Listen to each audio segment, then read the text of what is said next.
ng solusyon. Ano ang pwedeng gawin? Although the teachers, the Department of Education really is doing their best. Although we are doing our best.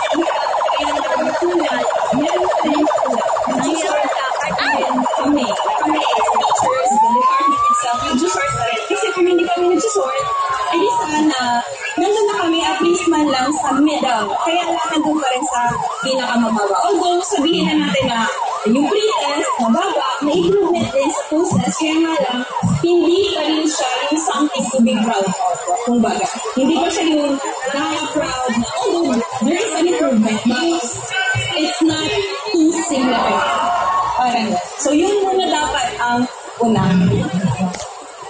Para naman sa organizers ng National Rally for Peace dito sa Albay, ay gusto nila makarating sa lahat ng mga kababayan nating Pilipino ang layunin ng pamamahala ng Iglesia ni Cristo sa pangunguna ng ganitong napakahalagang aktibidad.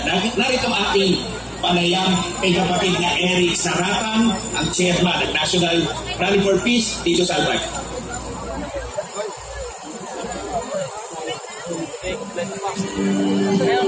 Hindi sa mga wala yung mamaya.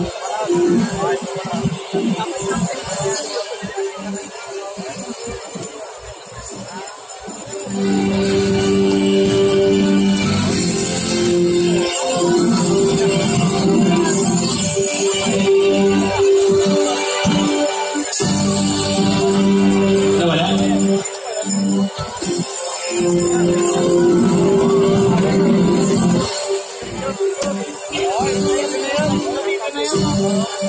Hindi mananahimik ang Iglesia ni Cristo sa ginagawa nilang pangunguna sa lahat ng mga kababayan natin dito sa Pilipinas at maging sa buong mundo na iparating sa lahat ang kahalagahan ng pagkakaisa para sa kapayapaan.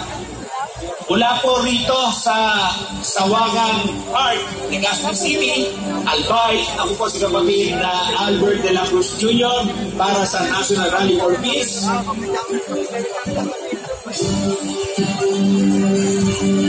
Maraming salamat, kapatid na Albert. Sa aming pagbabalik, aalamin natin ang sitwasyon sa mga venue ng mapayapang pagkilos sa Visayas at Mindanao. Manatili po kayong nakasubaybay sa National Rally for Peace Special Coverage.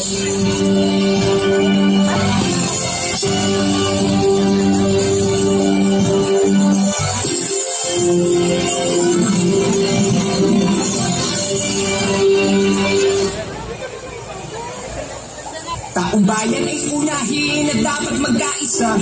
Ayusin ang mga problema ng ating bansa. Ang galit ay alisin at dapat magkasundo. Ang bayaan ng ating bansa. Susunga tayo. Taong bayan ay unahin at dapat magkaisa. Itigil ang pag-aaway at ang pagkakagulo. Ang galit ay alisin at dapat magkasundo. Ang pagyapa ang ating bansa.